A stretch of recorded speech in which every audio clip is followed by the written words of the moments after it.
जब मैंने ये एक्सरसाइज 9.1 स्टार्ट करवाई थी अभी, तो उसमें मैंने एक चीज़ बताई थी कि जो लॉन्गर साइड होती है वो हमेशा उसको हम कहते हैं कि वो हाइपोटेन्यूस है। तो ये जो आपके पास 3 पार्ट्स हैं, इसमें आपने प्रूव करना है कि क्या ये राइट एंगल ट्रायंगल की ही साइड्स उन्होंने दी हुई हैं, क्या इसके ऊपर पाइथागोरस थ्योरम अप्लाई होता है कि नहीं होता।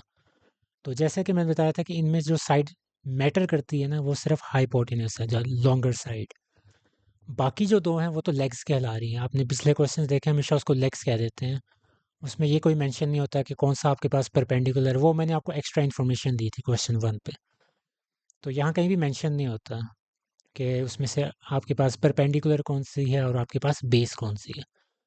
तो फार्मूला सबके अंदर आपने एक लगाना है, C square is equal to A square plus B square. जो सबसे लॉन्गर साइड होगी ना, जिस तरह 3 4 5 में सबसे बड़ी साइड कौन सी आपको नज़र आ रही है, 5, तो उसको आपने नाम दे देना है कि ये सी है। बाकी ए और बी जिस मर्जी को दे दें, वो मैटर नहीं करता। बेशक आप ए इज इक्वल टू 4 लिख दें, बी इज इक्वल टू 3 लिखते हैं, वो भी चल सकता है। लेकिन जो सबसे लॉन्गर साइड होगी उसको आपने हाइपोटेनस कहना है और उसको आपने सी के तौर पे डिनोट करना है। अब आगे फार्मूला लगा दें, C square is equal to A square plus B square. Values put कर दें।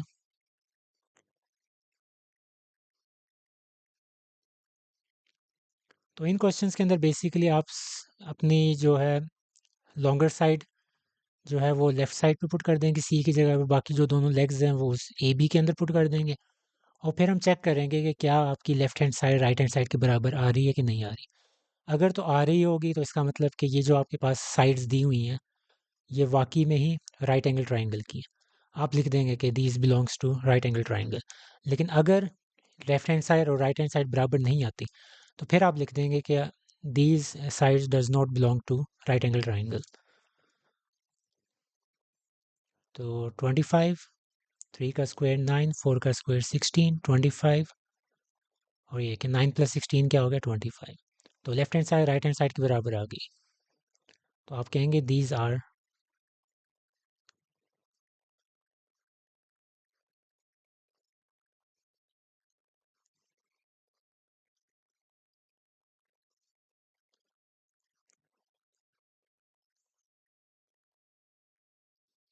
बिलोंग टू या आर ऑफ, एक ही बात है।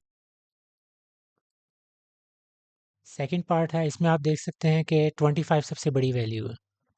तो अब आप सी को 25 लेंगे और बाकी A is equal to 9, B is equal to 17।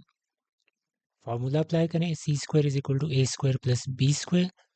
सी की वैल्यू 25 पुट कर दें, ए 9, बी 17।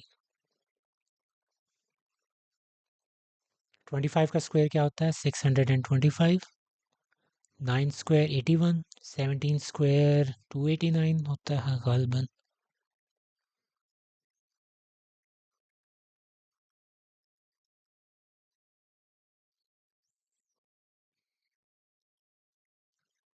तो यहाँ आप देख सकते हैं लेफ्ट हैंड साइड आपकी not equal to right hand side. तो इस वजह से these does not belong to, these sides does not belong to right angle.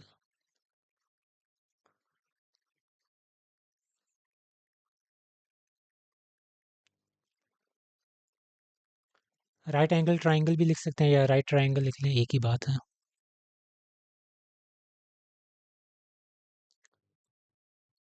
Third part में सबसे लॉन्गर साइड आपके पास 61 है, इसको सी कह दें।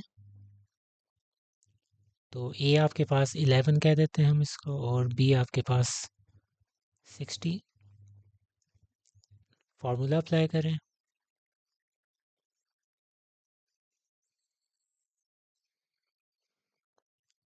सी की वैल्यू 61 वो पुट कर दी, ए की वैल्यू 11 वो पुट कर दें, बी की वैल्यू 60 वो भी पुट कर दें।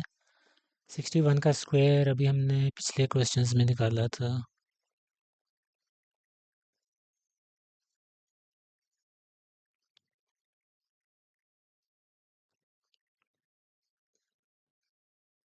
3721। 11 का स्क्वायर 121, 60 का square 6 6 36,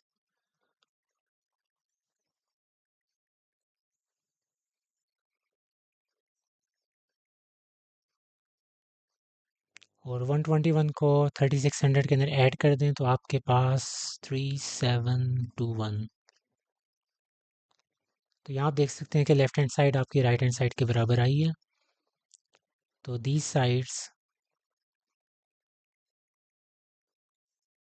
belong to right triangle.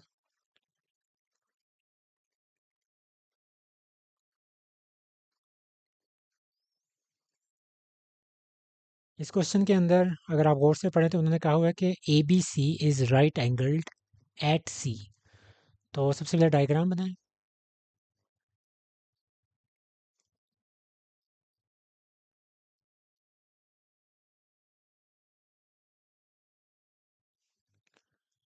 तो जो 90 डिग्री बन रहा है ना, तो वो आपका सी पॉइंट पे बन रहा है। ये 90 डिग्री यहाँ बन रहा है। तो राइट एंगल्ड एट सी का मतलब है कि 90 डिग्री सी के ऊपर है। बाकी जैसा कि मैंने आपको बताया था कि ये चीज़ इंपॉर्टेंट होती है कि आपका हाइपोटेन्यूस कहाँ है, क्योंकि बाकी चीज़ें मैटर नहीं करती। आप ए इधर बी इधर कर दें या बी को इधर लिख दें ए को इधर लिख दें, वो कोई मैटर नहीं करता, क्योंकि हाइपोटेन्यूस तब भी ये ए बी होगा या इधर से पढ़ लें बी है, दोनों बिल्कुल सही हैं। अब ए सी उन्होंने बताया हुआ 9 सेंटीमीटर है, यानी कि ए सी 9 सेंटीमीटर है। बी सी उन्होंने 12 सेंटीमीटर बताया हुआ। उन्होंने कहा है कि आपको ये लेंथ बतानी है ए बी, यानी कि हाइपोटेन्यूस। तो क्या फार्मूला होता है, C square is equal to A square plus B square. अब सी स्क्वायर हाइपोटेन्यूस यहाँ क्या है, ए बी, लॉन्गर साइड। तो लाइन सेगमेंट ए बी का square is equal to A square. ये दोनों जैसा कि मैंने बताया था लेग्स कहलाती हैं। तो इसमें से आप जो मर्ज़ी चूज़ कर लें, एक ही बात है। तो बी सी लाइन सेगमेंट का स्क्वायर प्लस ए सी लाइन सेगमेंट का स्क्वायर, ये बिल्कुल मैटर नहीं करता। आप इधर भी ए सी लिख सकते हैं, इधर बी सी कर दें, एक ही बात है। लेकिन ये जो आपका हाइपोटेन्यूस है, ये इधर ही होना चाहिए।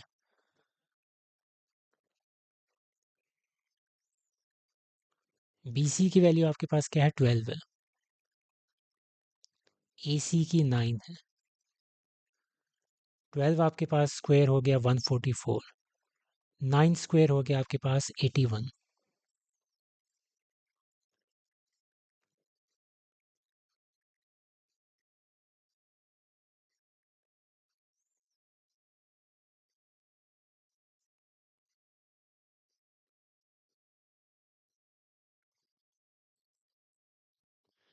इधर स्क्वायर था, इस साइड पे स्क्वायर रूट हो जाएगा।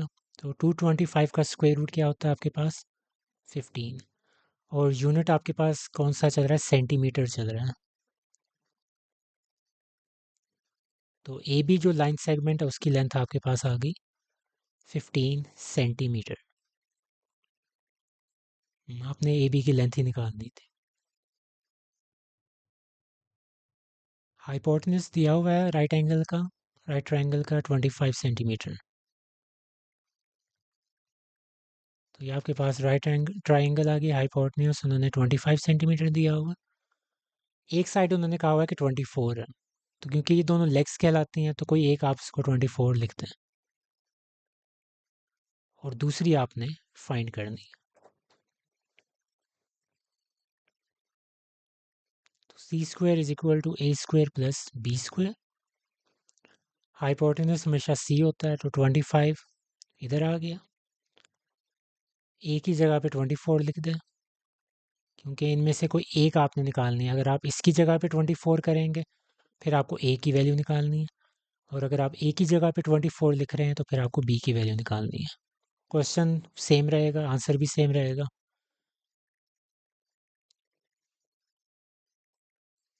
25 का स्क्वायर आपके पास होता है 625।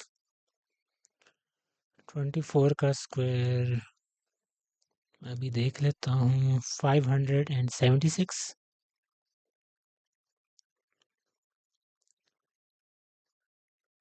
ये इधर आके इस साइड पे सब्ट्रैक्ट हो जाएगा। तो 625 माइनस 576 आपके पास हो जाएगा 49।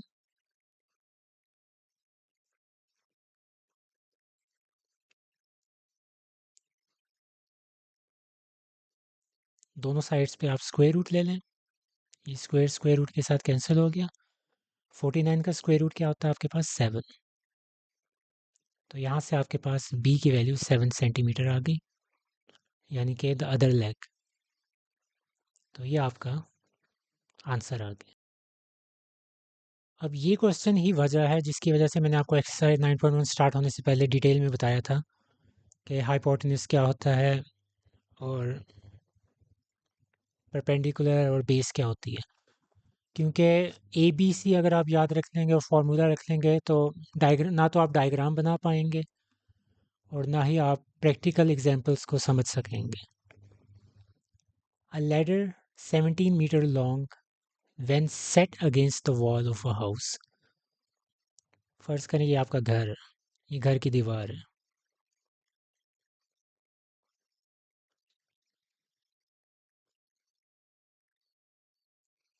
ये फर्ज कर लें दीवार है आपके घर की।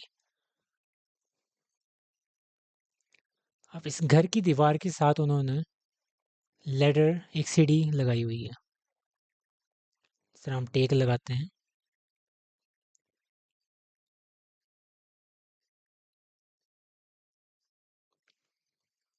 अब सीढ़ी की जो लेंथ है वो 17 मीटर है, 17 मीटर लॉन्ग।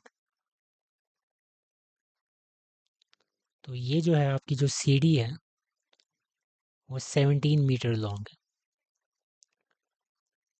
है and of a house just reaches a window at a height of 15 meter from the ground। अब ये चीज़ इंपॉर्टेंट है। 15 मीटर यानी कि जहाँ सीढ़ी लगाई है उसके सामने खिड़की है और उस खिड़की की ज़मीन के साथ डिस्टेंस कितना है 15 मीटर। तो ये यहाँ से लेके ज़मीन तक का डिस्टेंस 15 मीटर। तो वो पूछ रहे हैं how far is the lower end of ladder from the base of the wall. सीढ़ी का निचला वाला हिस्सा दीवार की बेस से कितना डिस्टेंस पे है, ये आपने निकालना। वैसे अंदर मैंने डायग्राम्स ही बनाई है, लेकिन अगर आप इसके बाहर वाले जो एरोज को देखें 17 जो जा रहा है 15 जा रहा है एक्स जा रहा है, ये आपके पास मिल के एक राइट एंगल ट्राइंगल बन रही है। तो वही आपने फार्मूला अप्लाई करना है। 17 बेसिकली आपके पास क्या है हाइपोटेनस है, 15 आपके पास क्या है परपेंडिकुलर है और एक्स आपके पास क्या है बेस है। तो C square is equal to A square plus B square. इसके अंदर आप वैल्यूज पुट करने से पहले चलिए वैल्यूज पुट कर दें। सी आपके पास हाइपोटेनस होता है, यहाँ हाइपोटेनस 17 है। ए आपके पास 15 हो गया परपेंडिकुलर और बी आपके पास अननोन है एक्स, उसको हम कह देते हैं क्योंकि बेस आपने निकालनी है वही चीज़ है। 17 स्क्वायर आपके पास 289, 15 स्क्वायर 225,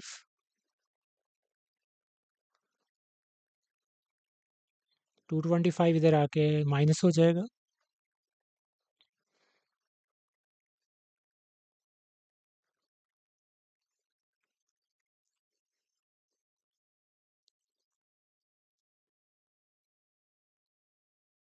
इसका स्क्वायर रूट हो जाएगा और यहाँ से एक्स की वैल्यू क्या आ जाएगी 64 का स्क्वायर रूट क्या होता है आपके पास 8।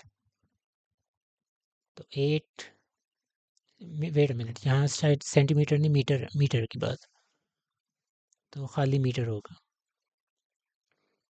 यानी कि लेडर की बेस और आपके पास वॉल की बेस उसके दरमियान जो डिस्टेंस है वो आपके पास कितना है 8 मीटर का। तो ये आपका आंसर है।